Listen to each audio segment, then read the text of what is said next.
stepping out the back door into what'll be what I feel is kind of like a little zone 1 going into a zone 2. So this zone 1 area is just kind of a nice little area that we could set up tables to eat and have some more social ability. And then it goes almost right into a zone 2, also an area we only visit about 2-3 times a day is the chicken coop area, where we let them basically free range in the backyard throughout the day and forage, but we close them up at night. So visiting them once in the morning and once in the evening, and maybe just some tending to it if we are already out here.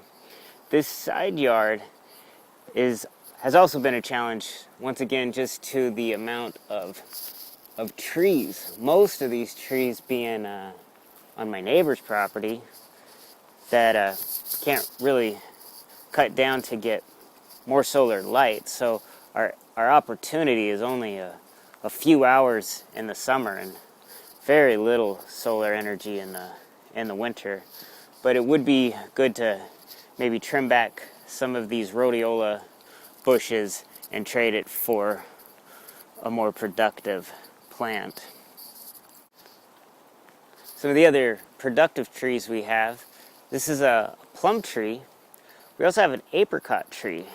This is about 5 years and this tree is still not producing anything. I've heard different theories as to it needs to have a female male kind of partnership to produce, kind of like the kiwis in the front yard. I've also heard that there's some soil problems. So one of the plans going forward is to do some soil testing and just figure out what the right mix to make sure we could get this to become productive.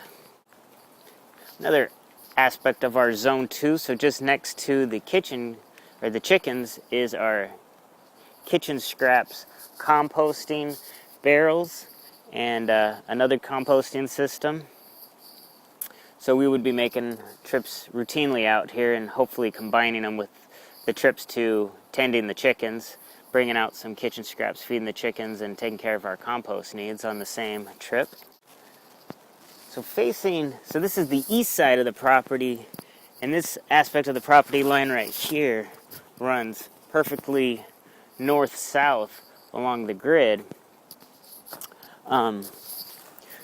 What would be really nice is to start opening up some of the trees that run along here, doing a little bit of selective purging and opening up a little sunlight. So trees throughout this little undercover are a bunch of these plum trees that have taken root, but once again, they just don't get the solar gain in this area